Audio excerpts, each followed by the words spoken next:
Okay, so here's the next question. Courts emphasize justice for litigants, but who bears responsibility for the well-being of lawyers within the justice system itself? Uh, Look, honestly, well-being can't be outsourced to individual grit, right? In courtroom, you're influencing daily pressure, how matters are listed, how judges speak to lawyers, and whether if I am being empathetic, can I be categorized as a weak lawyer? Second, I feel bar associations and councils have to create helplines and peer support networks because there are real consequences for bullying and harassment, especially for people who are just starting their career, as juniors.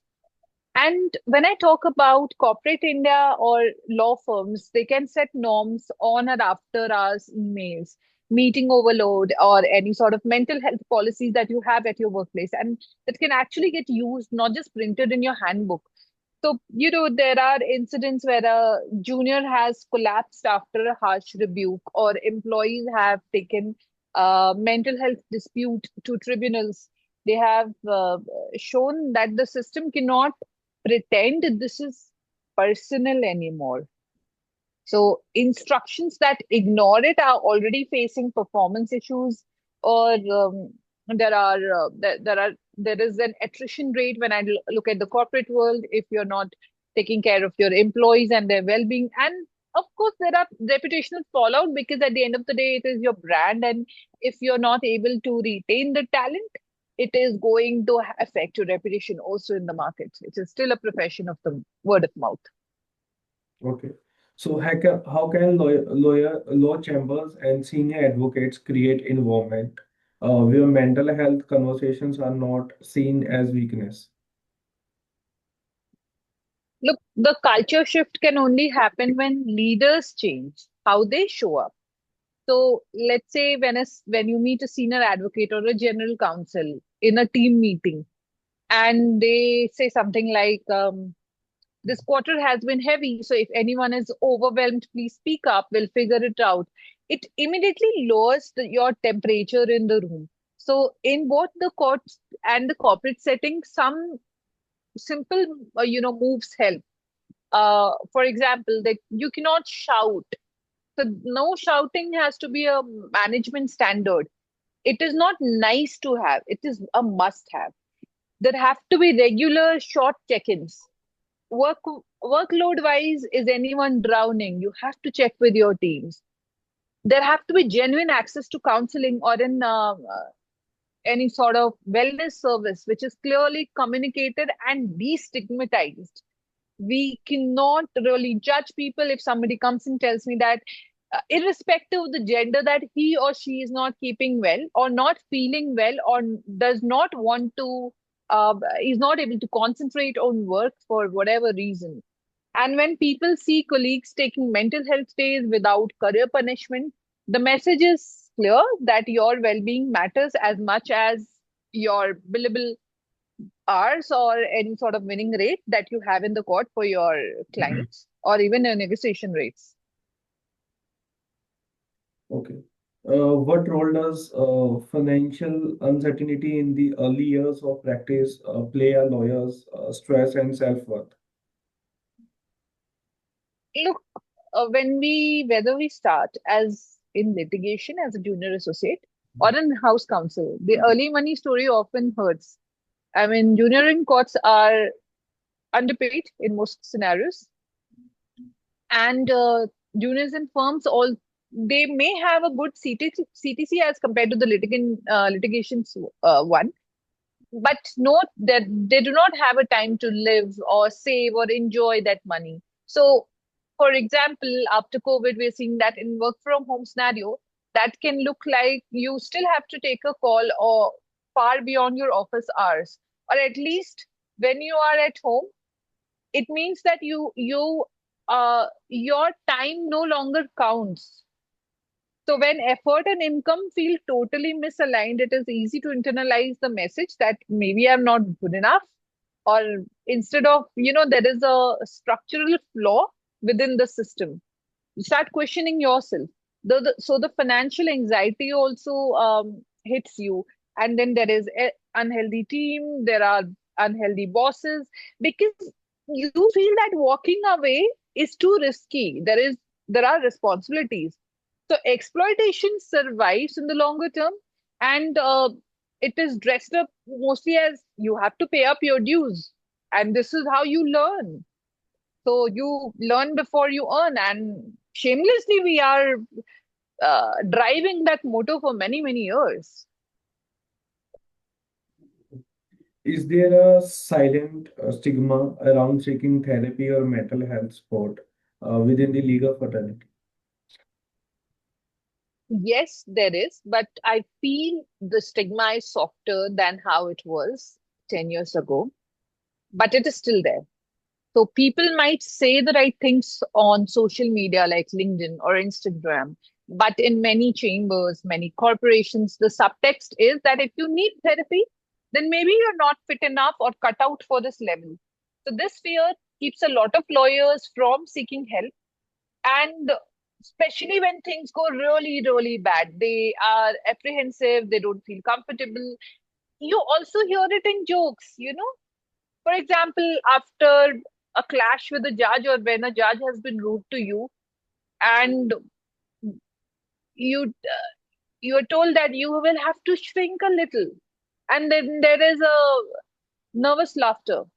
In work from home, for example, therapy is logistically easier because you have Zoom sessions, you can do it from Google Meet from home.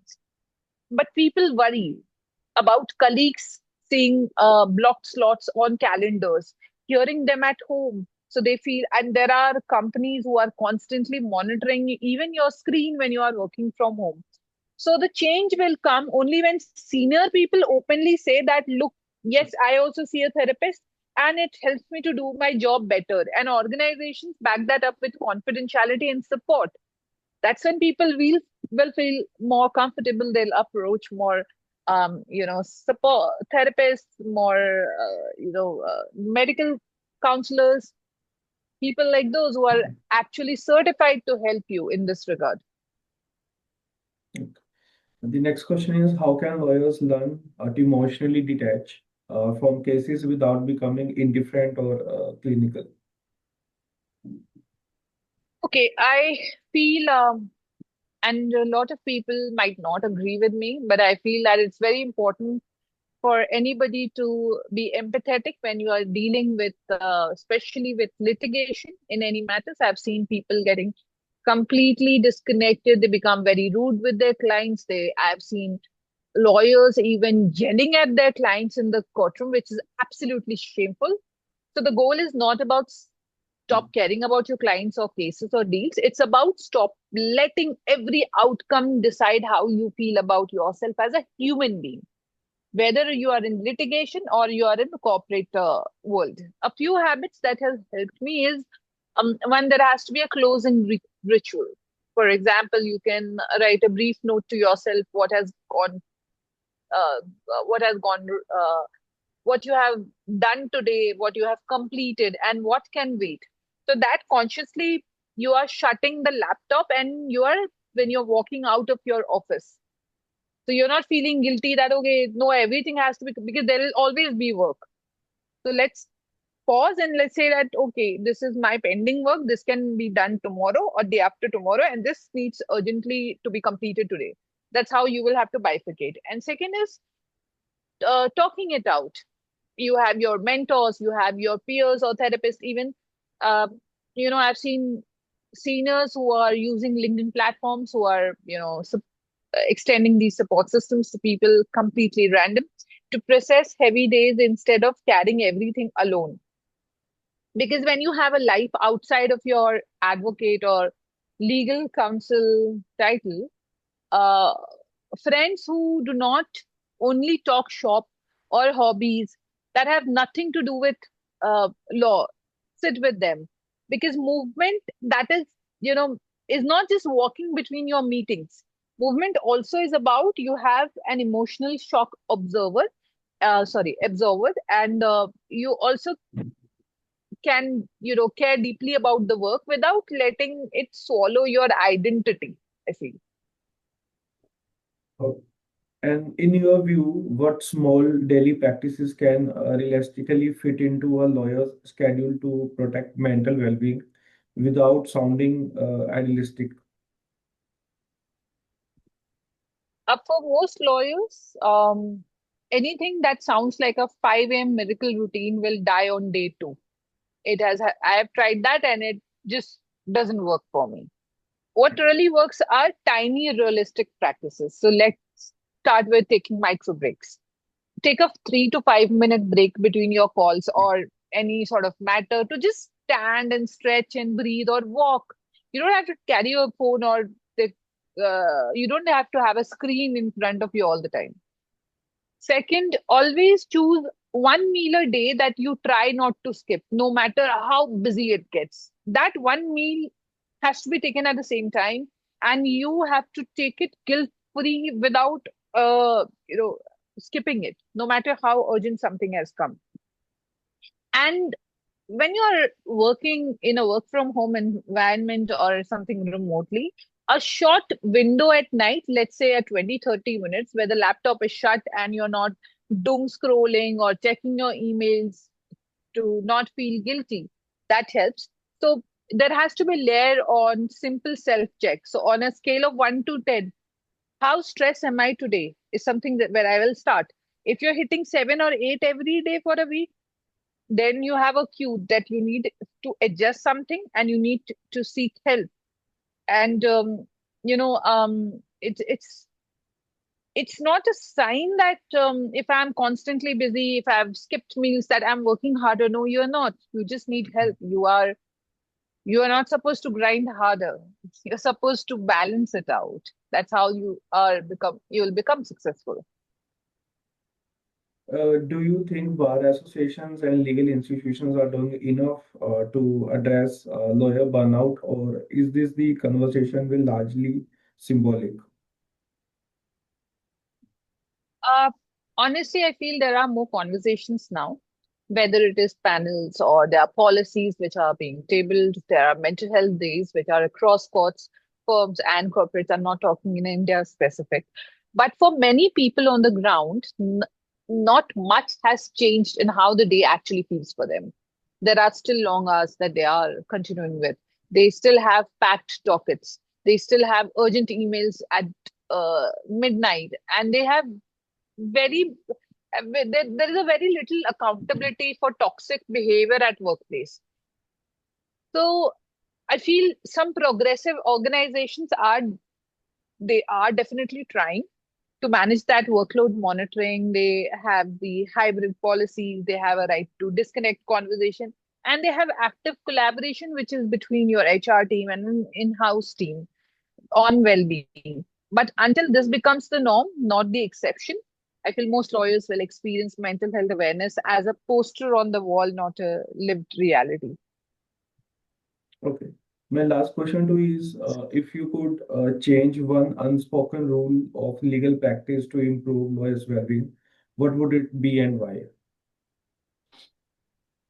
If there is one invisible rule that needs to go across courtrooms or corporates or firms and remote settings, it is if you cannot take the abuse, you do not belong here.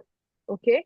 And that has been justified since time immemorial in whether working in a chamber practice, whether you are in corporate or whether you are with a senior. There are people who will humiliate juniors in courtroom, and there is a 24/7 availability in corporate roles, which is far too long. You're hiring human beings, not bots. For if you need somebody 24/7, even ChatGPT has a downtime and an uptime. So, you know, a better rule would be you belong here if you are ethical, if you are prepared, and if you're willing to learn, instead of saying you have to be available all the time. Because no one has to accept the abuse or 24/7 intrusion as a price of success. The day this becomes the standard across the bar, the bench, the law firms, and the corporate legal teams is the day when well-being stops being a side conversation and start being becoming what being professional actually means. And I hope that people like us, we have lesser webinar and seminar on these topics, and it's a mandatory rule which is applied across all organizations, irrespective. Thank you, Arunima. It was a great session. Thank you very much for your time. In the last, my message to the viewers that this video will be posted on our YouTube channel. If you have any queries or any question, you can drop your questions or queries in the comment box of the YouTube section video. I will try to respond as soon as possible. So we will end the session. Thank you. Thank you very much for your time. Thank you so much, Varun, for having me here. Thank you. Thank you.